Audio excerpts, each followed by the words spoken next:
നല്ല സ്വാദുള്ളൊരു pineapple cake നമുക്ക് തയ്യാറാക്കി നോക്കിയാലോ?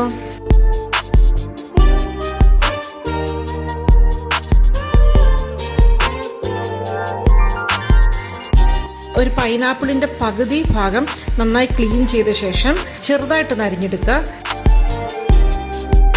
ഇതൊരു കടായിലേക്ക് ചേർത്ത ശേഷം 1/4 കപ്പ് പഞ്ചസാരയും ചേർത്ത് നന്നായിട്ടൊന്ന് സോട്ട് ചെയ്ത് നന്നായിട്ടൊന്ന് ഡ്രൈ ആക്കി എടുക്കുക. ഇനി നമുക്ക് കേക്കിന്റെ വെറ്റ് ഇൻഗ്രീഡിയൻസ് തയ്യാറാക്കാം. അതിലേക്ക് 100 ഗ്രാം ബട്ടറും 3/4 കപ്പ് പഞ്ചസാരയും ചേർത്ത് നന്നായിട്ടൊന്ന് ബീറ്റ് ചെയ്തെടുക്കുക. ഇതിലേക്ക് 3 മുട്ട ചേർത്ത് കൊടുക്കുക. 1/2 ടീസ്പൂൺ വാനില എസൻസും ചേർത്ത് നന്നായിട്ടൊന്ന് ബീറ്റ് ചെയ്തെടുക്കുക. ഇനി നമുക്ക് ഡ്രൈ ഇൻഗ്രീഡിയൻസ് ചേർത്ത് കൊടുക്കാം.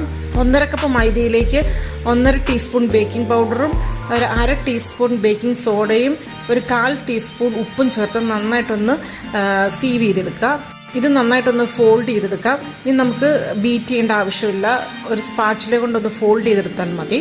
ഇനി ഇതിലേക്ക് 1/2 കപ്പ് പൈനാപ്പിൾ ജ്യൂസ് ചേർത്ത് കൊടുക്കാം. നമ്മൾ നേരത്തെ തയ്യാറാക്കി വെച്ചിരിക്കുന്ന ക്രഷ്ഡ് പൈനാപ്പിൾ നമുക്ക് ആവശ്യത്തിന് ചേർത്ത് കൊടുക്കാം. കുറച്ച് ഗാർണിഷിനും കൂടെ മാറ്റി വെച്ചേക്കണേ. ഇതെല്ലാം നന്നായിട്ടൊന്ന് യോജിപ്പിച്ചെടുക്കുക. അപ്പോൾ കേക്കിൻ്റെ ബാറ്റർ നല്ല കറക്റ്റ് കൺസിസ്റ്റൻസി ആയിട്ടുണ്ട്. ഇനി നമുക്കൊരു ട്രേയിൽ ബട്ടർ പുരട്ടി ബട്ടർ പേപ്പർ വെച്ച് കൊടുക്കാം. ഇതിലേക്ക് നമ്മുടെ ബാറ്റർ ഒഴിച്ചു കൊടുക്കാം.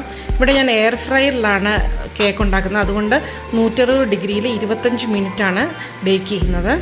ഓവനിലാണെങ്കിൽ 180 ഡിഗ്രിയിൽ 50 മിനിറ്റാണ് ബേക്ക് ചെയ്യേണ്ടത്.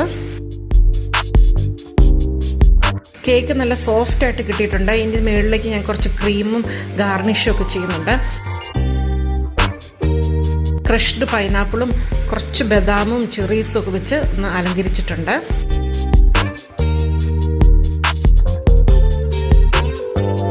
അപ്പോൾ നല്ല സ്വാദുള്ളൊരു പൈനാപ്പിൾ കേക്ക് റെഡി ആയിട്ടുണ്ട്. എല്ലാവരും ട്രൈ ചെയ്ത് നോക്കണേ. അപ്പോൾ ബൈ, താങ്ക് യു.